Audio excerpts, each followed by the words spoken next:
My daughter's fiancé demanded $50,000 for a wedding, or no wedding. My name is Anthony Romano.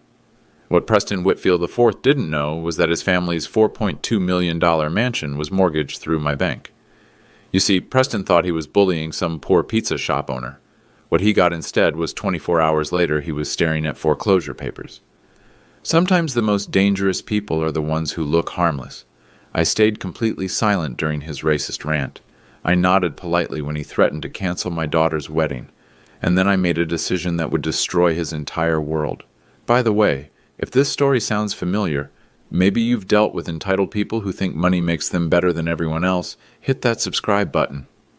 I'd love to know where you're watching from, especially if you've ever been underestimated because of your background. Trust me, you're going to want to hear how this ends. It all started 8 months ago when my daughter Anna brought home her fiancé. Anna had been dating Preston for 8 months when she finally brought him to our house in Federal Hill. I could see the disappointment in his eyes the moment he stepped out of his BMW and saw our neighborhood.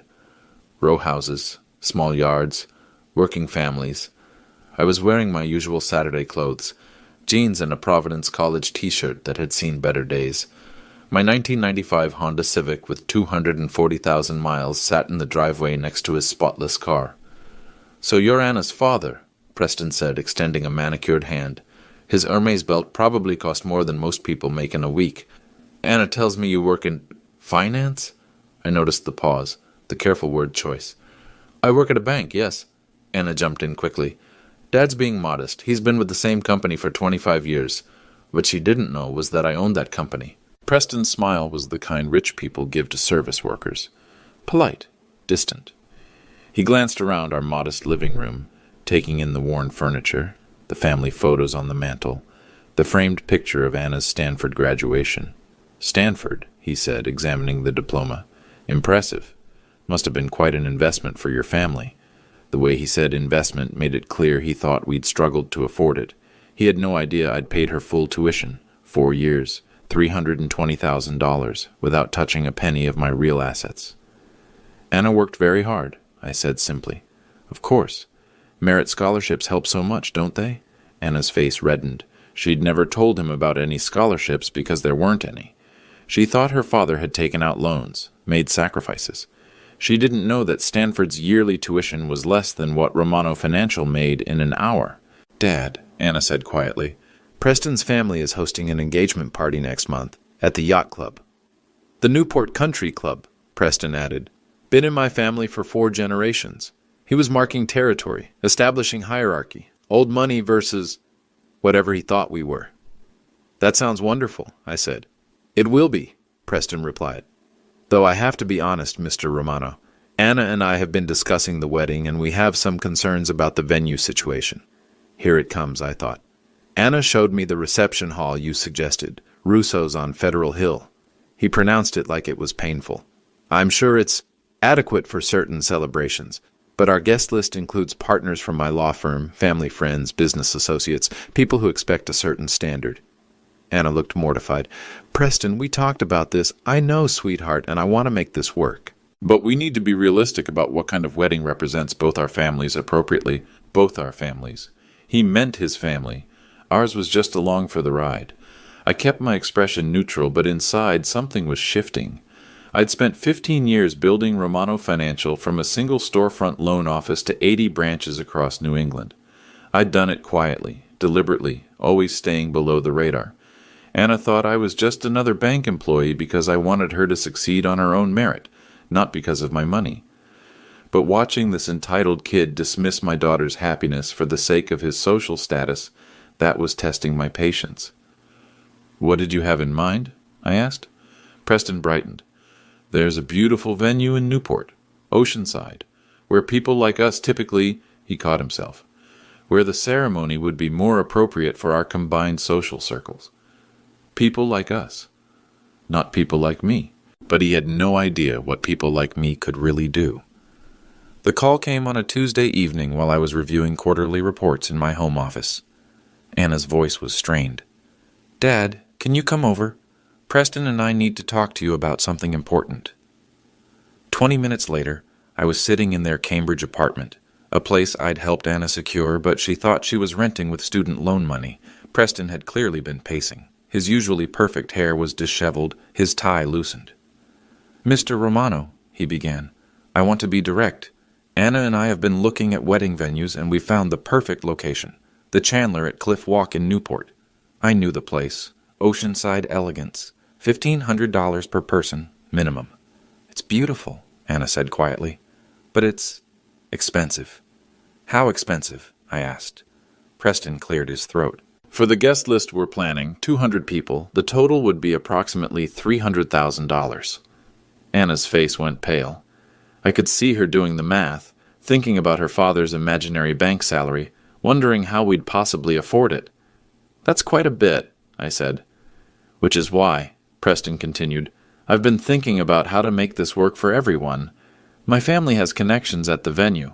We could potentially get the cost down to, let's say, $50,000 from your side." $50,000, like he was doing us a favor.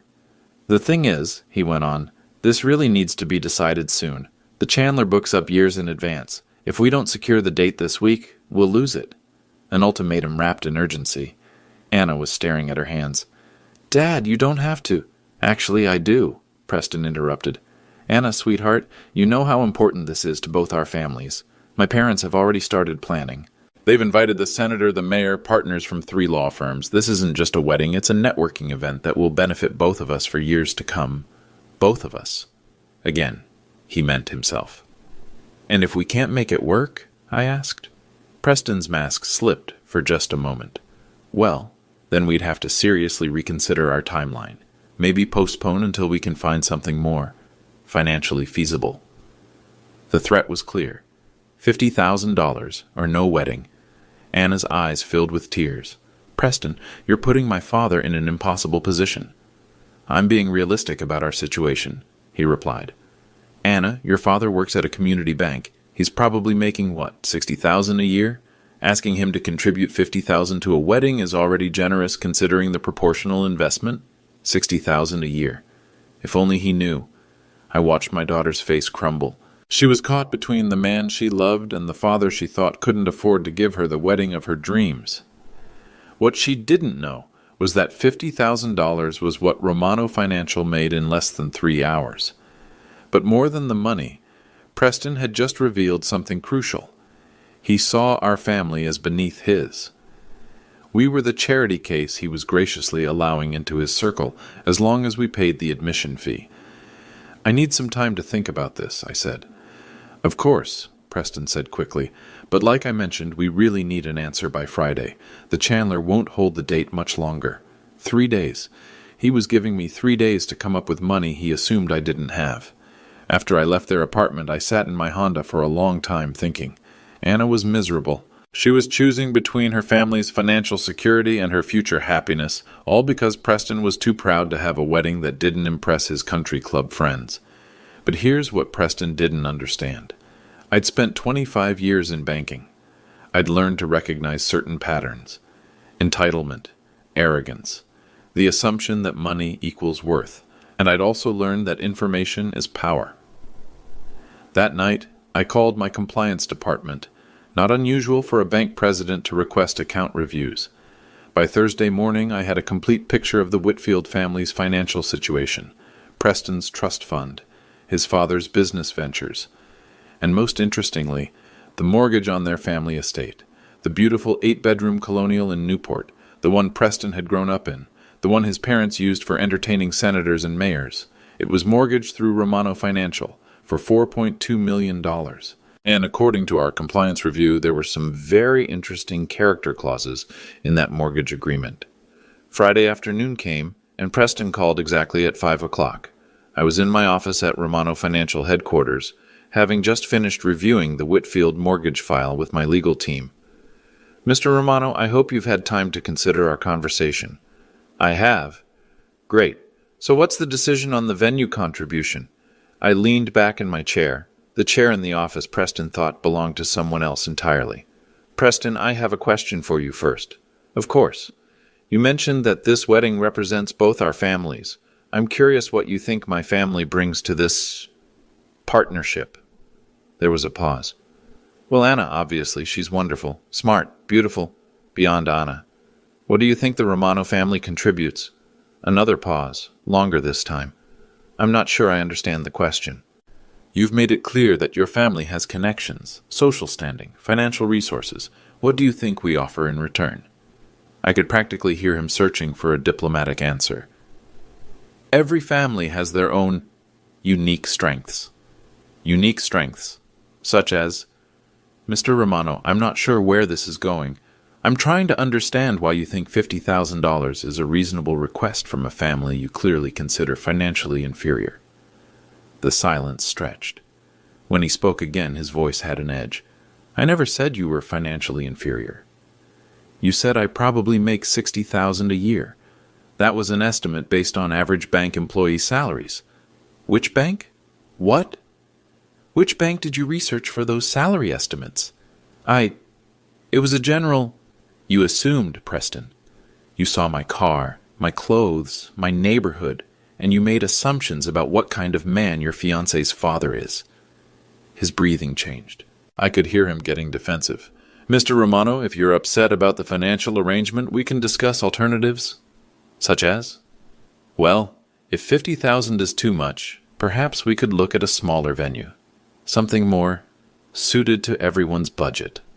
More suited to everyone's budget. Translation, cheaper, more appropriate for people like us. Or, I said, we could look at this from a different angle. What do you mean? Tell me about your family's finances, Preston. Excuse me? You've analyzed mine. $60,000 a year, you said. Community bank employee, limited resources. Turnabout seems fair. That's completely inappropriate. Is it? You're asking me to contribute $50,000 to an event that benefits your social standing? Shouldn't I know whether your family can actually afford their portion? His voice rose. My family has been in Newport for 4 generations. That's not what I asked. We own property. Mortgaged property? Dead silence. Preston, what are you implying? I kept my voice level.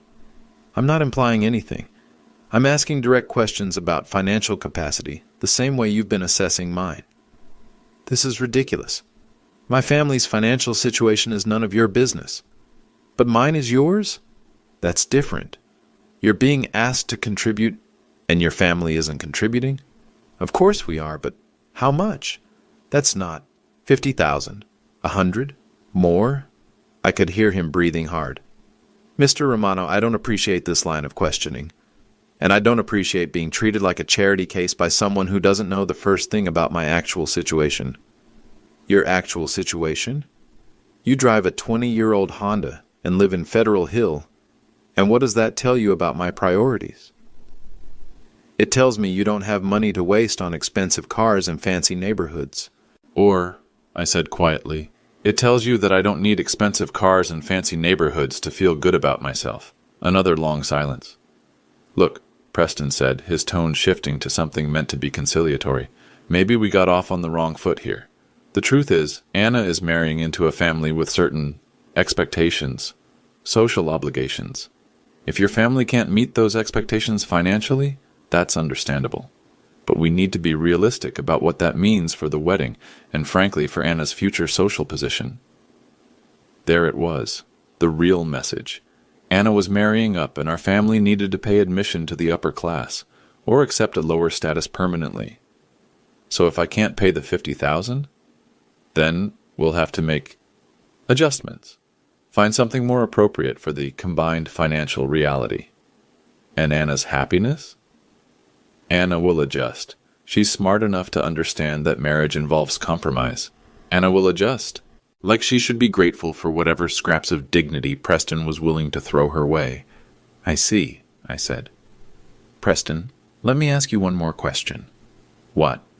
Do you love my daughter? Of course I do.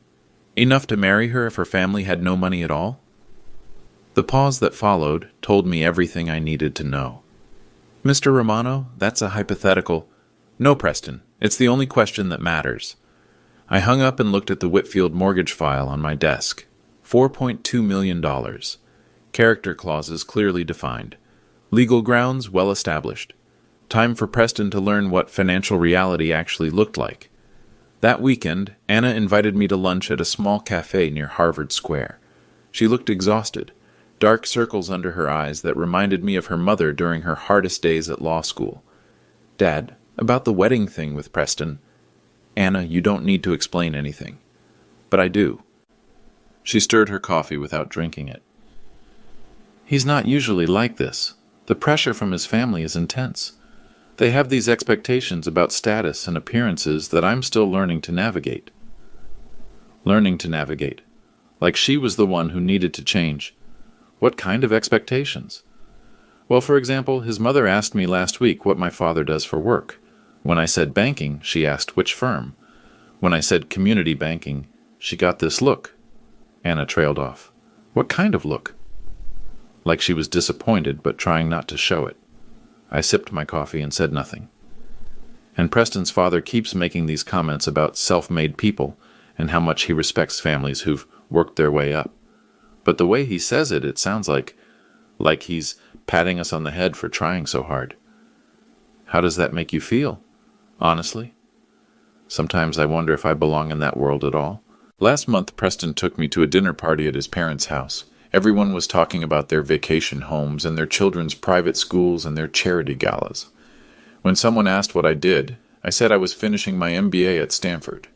This woman, I think she was a judge's wife, said, "How wonderful that you're getting an education. That must be such a priority for families like yours." Families like yours. The condescension was unmistakable. "What did you say?" "Nothing. I just smiled and changed the subject. But later Preston said I'd handled it well, like I'd passed some kind of test." My phone buzzed. A text from Maria, my sister and Romano Financial's VP of Operations. "Compliance completed the Whitfield review. Character violations documented. Emergency board meeting scheduled for Monday. You want me to prepare the foreclosure paperwork?" I typed back, "Yes, and prepare the trust fund freeze documentation as well." Anna noticed me checking my phone. "Sorry, Dad. Work emergency?" Something like that. I put the phone away. "Anna, can I ask you something?" "Of course." "Are you happy?" She was quiet for a long moment.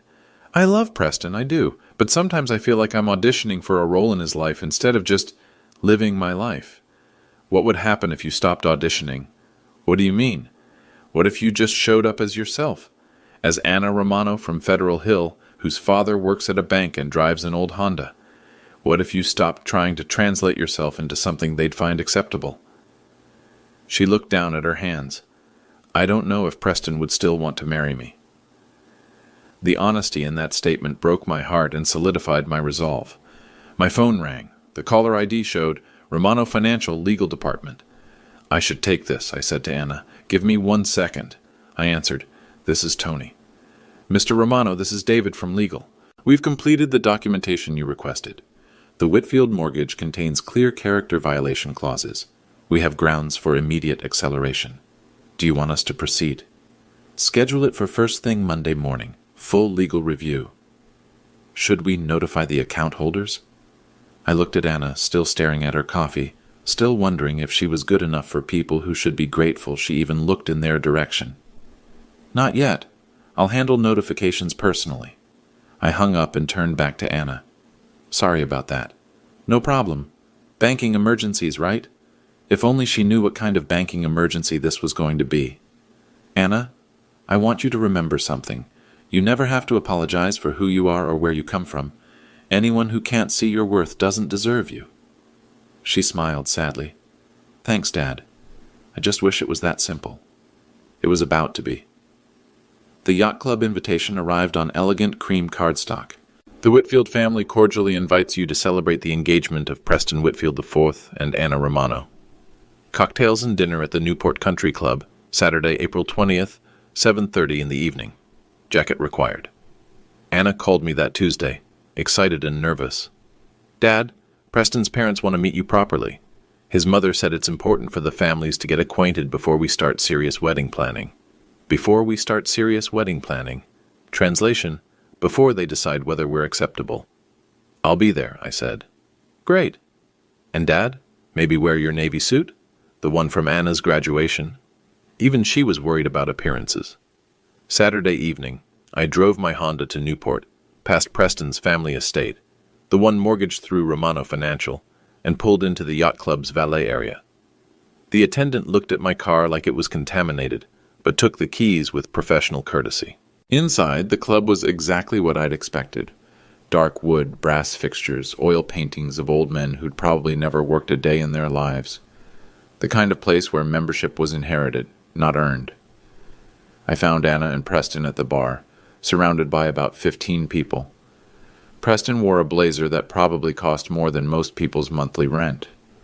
Anna looked beautiful in a simple black dress, but I could see the tension in her shoulders. "Dad," Anna waved me over. "Everyone, this is my father, Anthony Romano." The introductions began. Preston's father, Reginald Whitfield III, a thin man with silver hair and the kind of handshake that was meant to measure your worth. Preston's mother, Catherine, who looked at my department store suit with barely concealed disdain. "Mr. Romano," Reginald said, "Preston tells me you work in banking." "That's right." "Which institution?" "Here we go. Romano Financial." "I'm not familiar with it." "Local credit union?" "Something like that." Catherine Whitfield joined the conversation.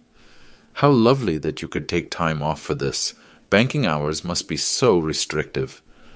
Before I could answer, Preston's law school friend jumped in. "Wait, Romano Financial? Is that the place with the branch next to the Pizza Palace on Federal Hill?" Several people laughed. Actually laughed. "Banking services in ethnic neighborhoods," another friend said. "Must be interesting clientele." Anna's face was burning red. "Dad's been with the same company for 25 years. Loyalty is admirable," Reginald interrupted, "though I imagine the advancement opportunities in community banking are somewhat limited." Preston put his arm around Anna. "Mr. Romano's done well for himself. Anna managed to get through Stanford after all. Managed to get through Stanford. Like it was a miracle that someone from our family could achieve something so basic." "Yes," Catherine added. "Anna mentioned scholarships were involved?" Anna opened her mouth to correct this, but I caught her eye and shook my head slightly.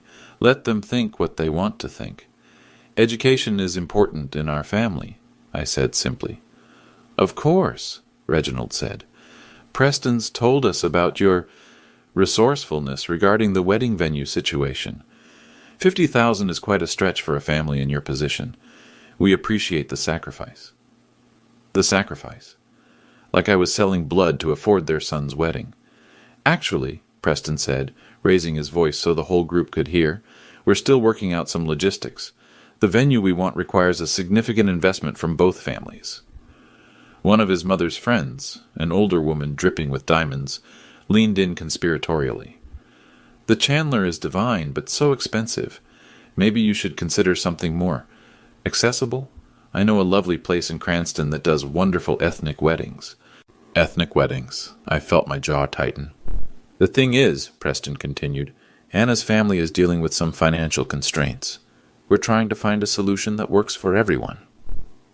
He was publicly humiliating us, making our supposed poverty part of the entertainment. "Perhaps," Catherine suggested, "you could have a lovely ceremony at Anna's family church and just do cocktails afterward. So much more intimate than these elaborate affairs." Anna looked like she wanted to disappear. This was her future family, discussing her wedding like it was a charity case they were graciously managing. "You know," Reginald said, "I remember when the Costellos married their daughter to that Portuguese fisherman. They had a beautiful ceremony at St. Maria's reception in the church hall. Paper plates, but lovely flowers. Sometimes simple is best." "Paper plates. They were suggesting paper plates for my daughter's wedding." Preston laughed. "Well, we're not quite at the paper plate stage yet, though Mr. Romano might need to get creative with the financing." The group chuckled. "My daughter's financial situation was dinner party humor for these people. That's when something inside me shifted. I'd spent the evening listening to these people mock my family, my background, my supposed limitations. I'd watched them treat Anna like she should be grateful for their son's attention. I'd heard them reduce my daughter's wedding to a budget problem that they were benevolently trying to solve. But most importantly, I'd heard Preston say the words that would seal his fate. Your immigrant family needs to learn their place in America." The conversation had gotten quiet enough that his words carried across the room. I pulled out my phone and typed a quick text to Maria. "Yacht Club. Now, bring the Whitfield files, foreclosure paperwork, and 2 board members. It's time." I looked around the group. All these people so certain of their superiority, so comfortable in their assumptions about who belonged where. "You know," I said quietly, "you're absolutely right about one thing." "What's that?" Reginald asked. $50,000 is quite a lot of money. Preston smiled, thinking I was conceding defeat. "Especially," I continued, "when you're about to lose $4.2 million. The laughter stopped. The confused silence lasted about 10 seconds before Reginald found his voice. "I'm sorry, what did you say about $4.2 million? "Dad," Anna whispered. "What are you talking about?" Before I could answer, I saw Maria entering the club's main dining room, followed by two men in expensive suits. She spotted me immediately and headed over, carrying a leather portfolio that everyone in banking would recognize as the kind that holds very important documents. "Mr. Romano," she said as she approached, "the emergency board meeting is complete. We have your authorization for the Whitfield account action." The blood drained from Reginald's face. Whitfield account. Maria looked around the group with professional politeness. "Mr. Reginald Whitfield? I'm Maria Romano, Vice President of Operations at Romano Financial. We've been handling your family's mortgage for the past 8 years. Catherine's diamond bracelet clinked against her wineglass as her hand started trembling. "There must be some mistake." "No mistake," said one of the men with Maria. "I'm James Patterson, Chairman of Romano Financial's Board of Directors. Mr. Romano, we've approved the action you requested. The account shows clear character clause violations." Preston looked confused. "Wait, I don't understand. Mr. Romano, you said you work at Romano Financial, not for—" "I don't work at Romano Financial," I said calmly. "I own Romano Financial." The silence that followed was absolute. You could hear the ice clinking in glasses from 3 tables away. Anna stared at me like I just announced I was from Mars. "Dad, what—" "Romano Financial Group," Maria continued, opening her portfolio. 80 branches across New England, $2 billion in assets. Your father founded it 26 years ago with a $10,000 loan and built it into one of the region's largest privately held banking institutions. She handed me a document. The Whitfield Estate Mortgage, $4.2 million, originated in 2019. Current status: in violation of character clauses due to discriminatory behavior documented this evening. Preston's face had gone completely white. Character clauses? "Standard provision in all Romano Financial mortgage contracts," said the board chairman. "Borrowers agree to maintain community standards consistent with the bank's values. Discrimination based on national origin, economic status, or ethnic background constitutes grounds for immediate loan acceleration." Reginald found his voice. "This is ridiculous. You can't call a mortgage because of a social conversation." "Actually," Maria said, "Mr. Romano has full discretionary authority over all lending decisions, and given tonight's documented statements regarding ethnic neighborhoods, families like yours, paper plates for ethnic weddings, and the direct quote about immigrant families needing to learn their place in America, the bank considers this a clear violation of community standards." The older woman with the diamonds, the one who'd suggested ethnic weddings, looked like she was about to faint.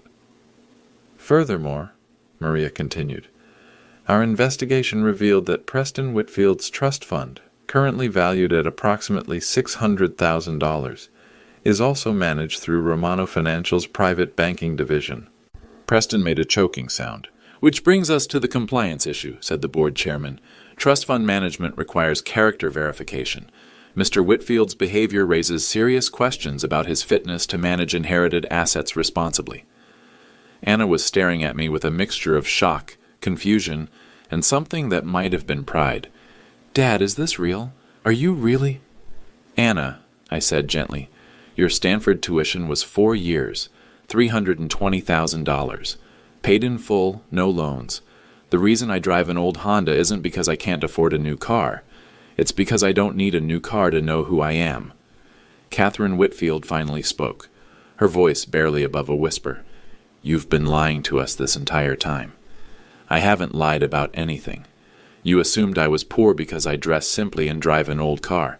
You assumed I was powerless because I live in Federal Hill. You assumed I was beneath you because my family came from Italy instead of inheriting wealth from ancestors who never had to work for anything." "But why didn't you tell us?" Preston asked desperately. "Because I wanted to see who you really were.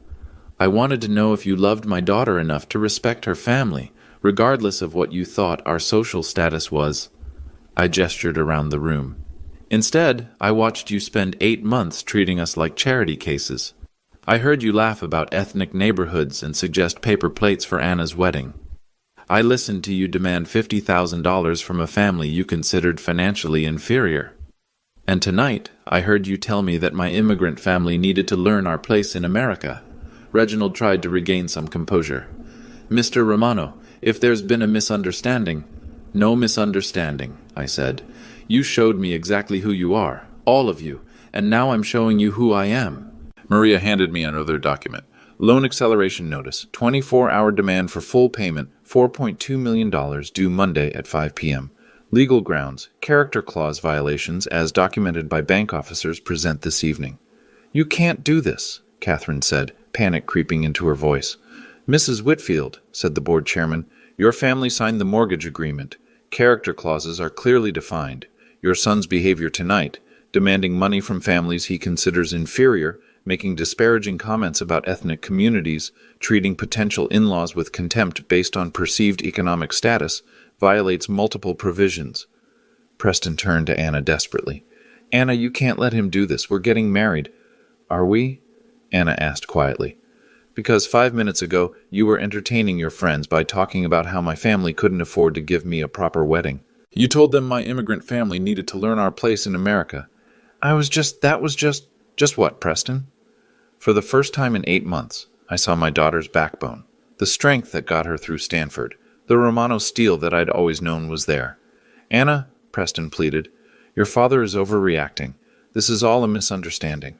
The misunderstanding, Anna said, her voice getting stronger, was thinking that I needed to apologize for my family to be worthy of yours. She turned to me. Dad, how long have you been planning this? Since the moment he told me my immigrant family needed to learn our place in America. Anna nodded slowly.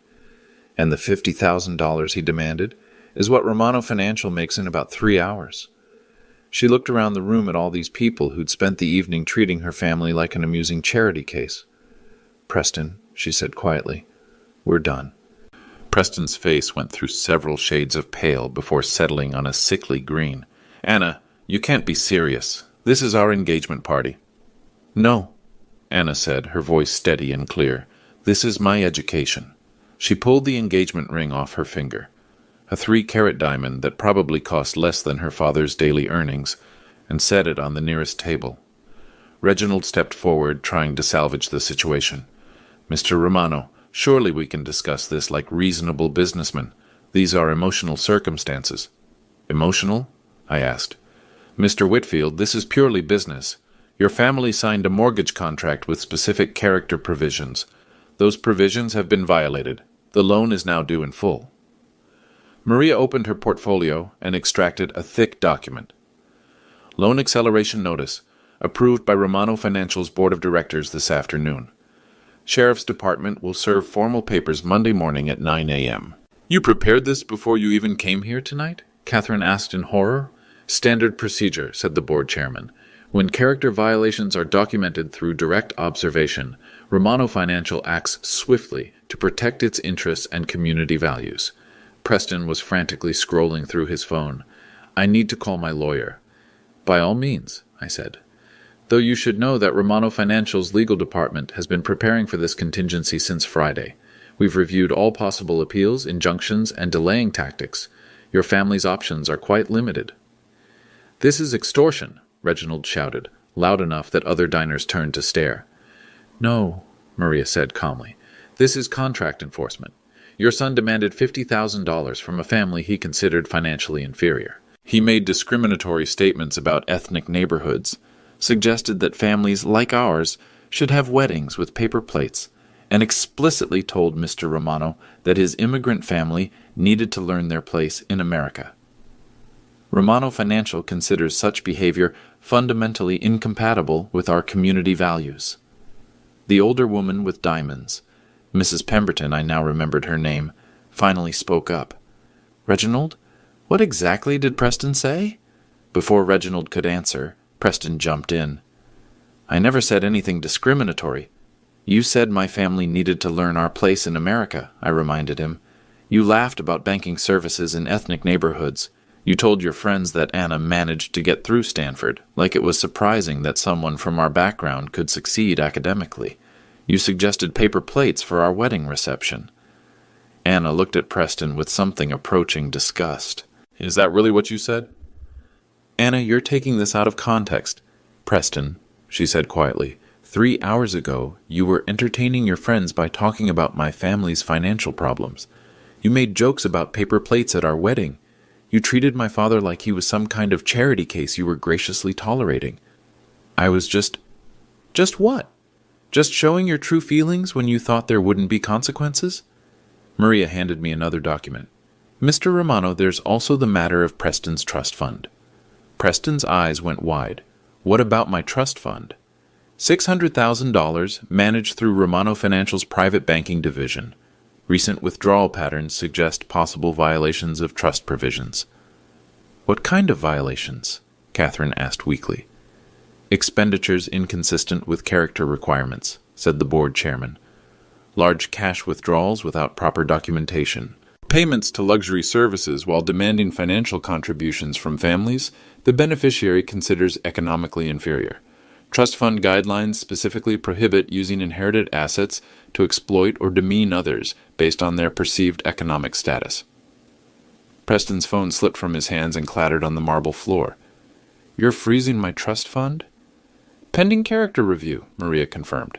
Standard procedure when beneficiary behavior raises questions about fitness to manage inherited wealth responsibly. The silence in the room was deafening. Other yacht club members had stopped pretending not to watch. The Whitfield family's public humiliation was now entertainment for their entire social circle. How long? Reginald asked, his voice hollow. How long for what? I asked.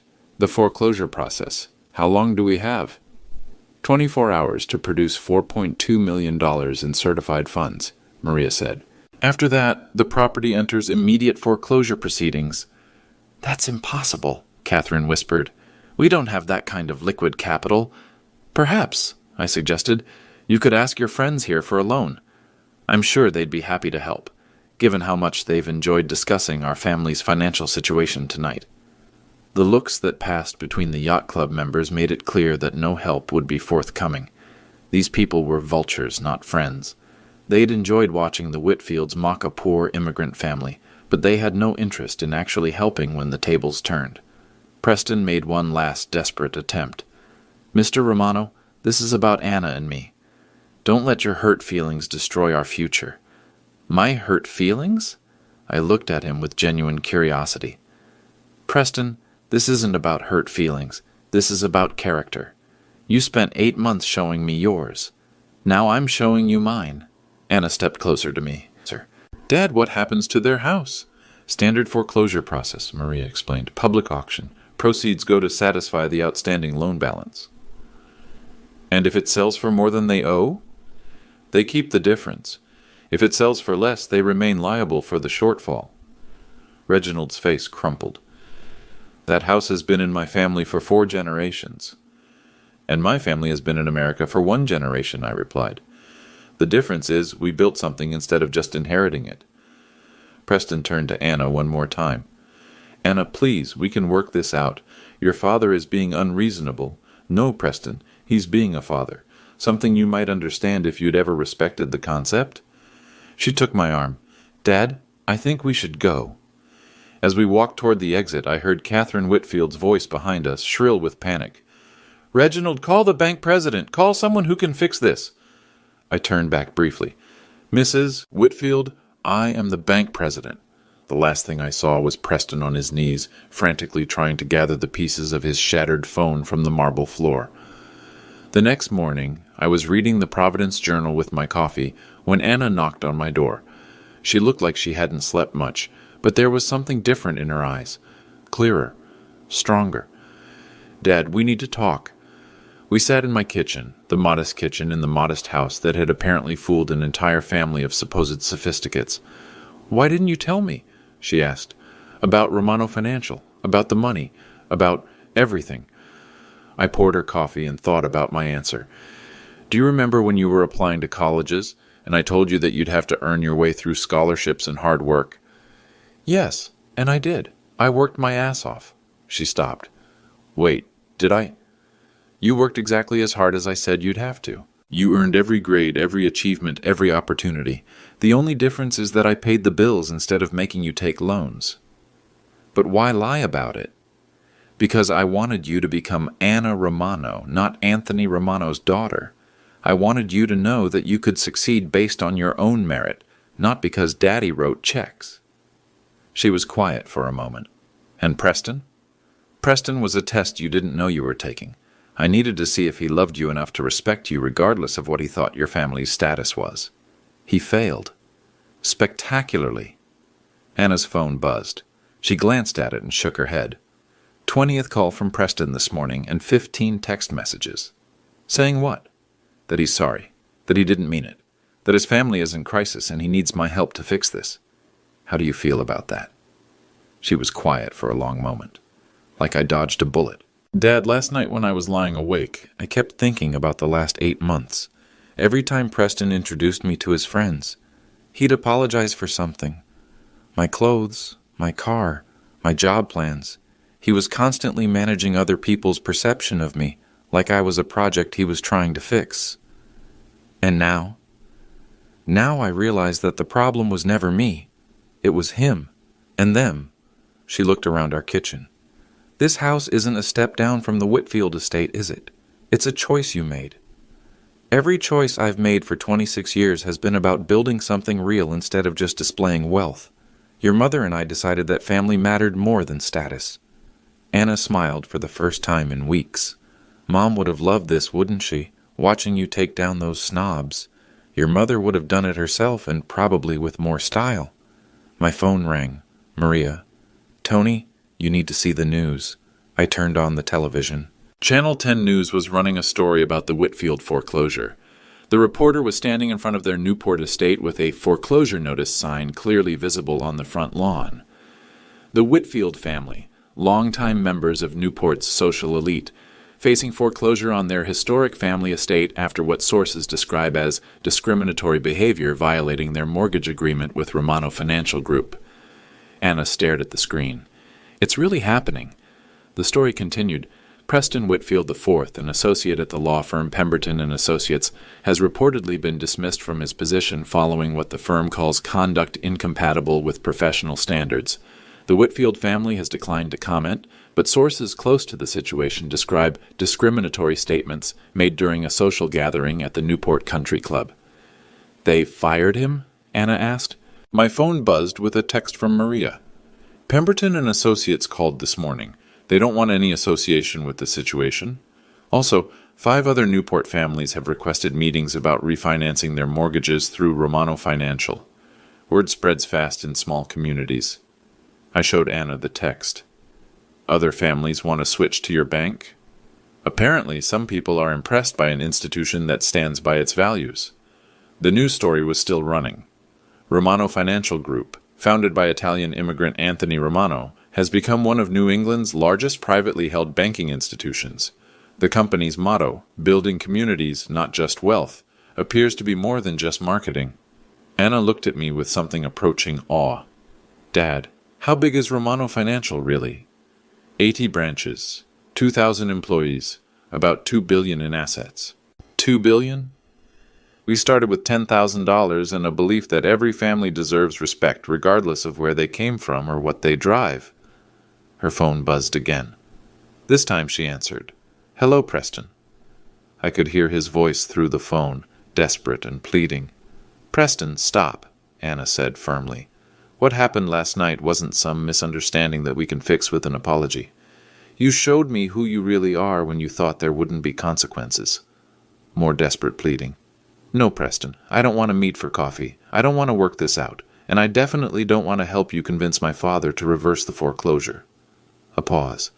Because you spent 8 months treating my family like we should be grateful for your attention. You made jokes about our background. You demanded money from people you thought were poor. You told my father that our immigrant family needed to learn our place in America. You don't get to apologize your way out of that. She hung up and immediately blocked his number. How does it feel? I asked. Scary, but also free. Like, I don't have to pretend to be someone else anymore. My phone rang again. This time it was Judge Patricia Gonzalez, an old family friend. "Tony, I just heard about the Whitfield situation. Is Anna okay?" "She's fine, Patricia. Better than fine." "Good. Because I wanted you to know. 4 people called me this morning asking about your character. Apparently, some folks in Newport are trying to build a case that you acted improperly. And I told them exactly what I've known for 25 years. Anthony Romano is a man who keeps his word, honors his commitments, and doesn't tolerate disrespect toward his family or community. The Whitfields got exactly what they deserved." After I hung up, Anna looked at me with a question in her eyes. "What happens now, Dad?" "Now? Now you get to be Anna Romano. No apologies. No explanations, just you?" The news was still playing. The reporter had moved to downtown Providence, standing in front of Romano Financial headquarters. The immigrant success story that built an empire while staying true to its values. For Channel 10 News, this is Sarah Mitchell reporting. Anna squeezed my hand. "I'm proud to be your daughter." 3 weeks later, Anna and I were having dinner at Russo's on Federal Hill, the same restaurant Preston had dismissed as inadequate for their wedding. The owner, Sal Russo, had insisted on preparing something special when he heard about Anna's engagement ending. "Your daughter deserves better," he'd said simply, "and any man who doesn't see that isn't worth the marinara sauce on his shoes." Anna was laughing more than she had in months. The stress lines around her eyes were gone. She looked like herself again. "Dad, I have something to tell you." "What's that?" "I got a call today from the Italian-American Business Association. They want me to speak at their scholarship banquet next month about succeeding in business without compromising your values." "That's wonderful." They also mentioned something about a $2 million scholarship fund that Romano Financial just established for first-generation college students. I smiled. Education is important in our family. "You did that because of what happened with Preston, didn't you?" "I did it because every kid who works as hard as you did deserves the same opportunities, regardless of what neighborhood they come from or what their parents drive." Anna reached across the table and squeezed my hand. "I'm proud to be your daughter, not because of the money, because of who you are. And I'm proud of the woman you've become. You stood up for yourself when it mattered. That took courage. I learned from the best." My phone buzzed with a news alert. The Whitfield estate had sold at auction that morning. A tech entrepreneur from Boston had bought it for $3.8 million. After legal fees and auction costs, the Whitfields would walk away with almost nothing. I showed Anna the notification. "Do you feel bad for them?" she asked. "I feel bad that they chose arrogance over character, but I don't regret the consequences. Some lessons can only be learned the hard way." Anna nodded. "Preston called one more time yesterday, from his parents' lawyer's office. What did he want?" "To apologize. To say he understood now that his behavior was wrong. To ask if there was any way." "And what did you tell him?" "I told him that understanding you were wrong isn't the same as being right, and that some mistakes can't be fixed with apologies." Anna raised her wineglass. "To new boundaries." "To new boundaries," I agreed. As we drove home through Federal Hill, past the Romano Financial branch office, past the neighborhood where I'd learned that hard work and respect matter more than inherited wealth, I thought about the lesson Preston Whitfield would spend the rest of his life learning. In America, you don't inherit respect. You earn it. And if you're watching this, tell me in the comments, have you ever been underestimated because of your background? Because I guarantee you, just like my family learned, the people who underestimate you will always regret it.